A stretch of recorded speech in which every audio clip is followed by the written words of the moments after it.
Hello. Hello, my name is Ian Tyndall. For the next couple of minutes, I'd like to share with you a few key points about the Laptop Refresh project. First off, it's very exciting to be rolling out these new tablet PCs as they provide a great deal of additional capability that we never had before. And first off, I want to reassure you that the process has been very well designed so that you are at no risk of losing any data. We provide with you this website as well as a number of instruction manuals to help guide you through the process, so you should feel very comfortable attempting this migration on your own. The service desk is available to help you if you ever get stuck, and please really do follow the instructions in the quick guide or in the full instruction manual to help you through the process, but don't skip ahead. If you skip ahead, you might get stuck, but do follow the instructions, because you will be able to get this process executed in 4 to 6 hours, mainly due to the amount of time it takes to transfer data. So when you receive your new T61, you'll notice that in the box there are a whole bunch of different components. The primary component is the actual tablet itself. The tablet's very light.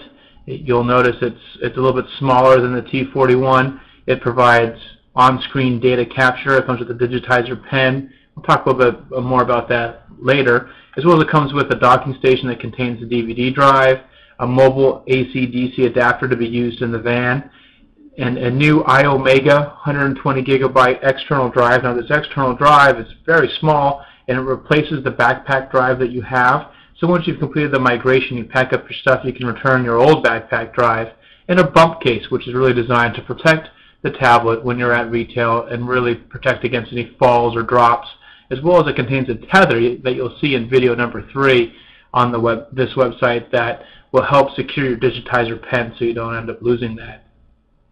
Also in the box you'll find a whole bunch of documents that we've provided you.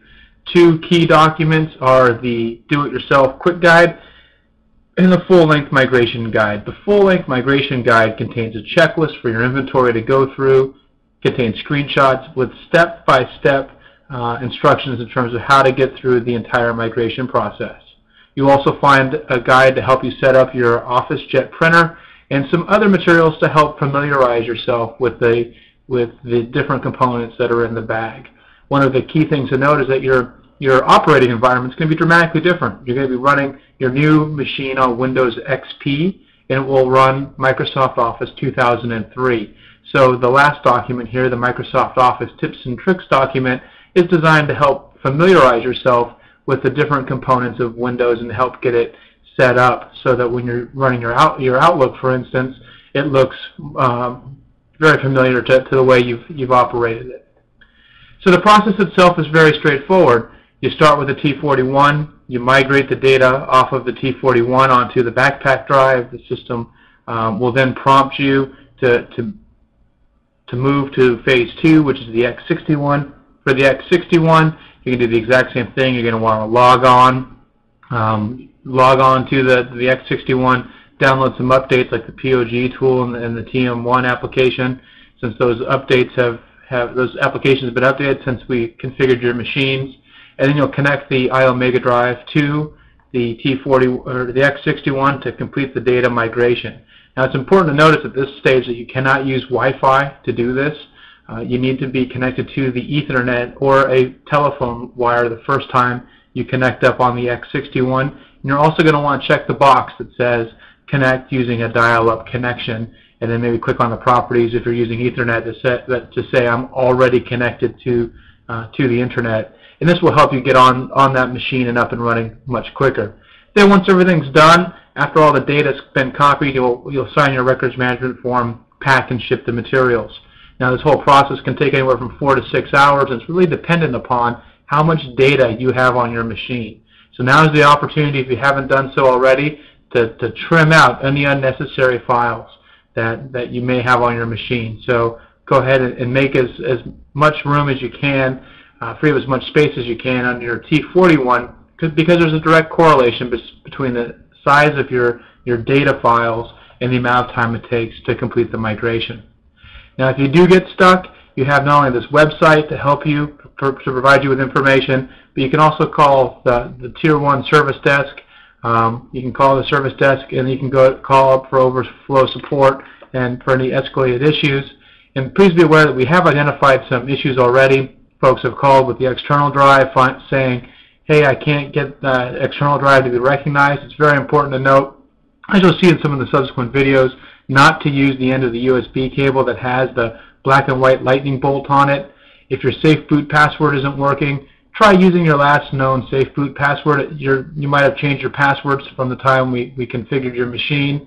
Bluetooth, while these machines are capable of it, that service is not currently enabled.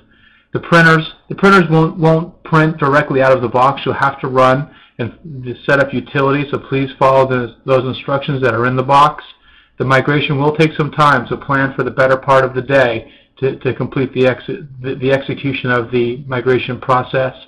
As well as be aware that the digitizer pen is stored in the laptop. You just have to look around for the little hole in the left front side where you can store your digitizer pen. And again, we recommend that you connect that to the tether on the bump case, and that your DVD drive now is located in the docking station, not on the laptop.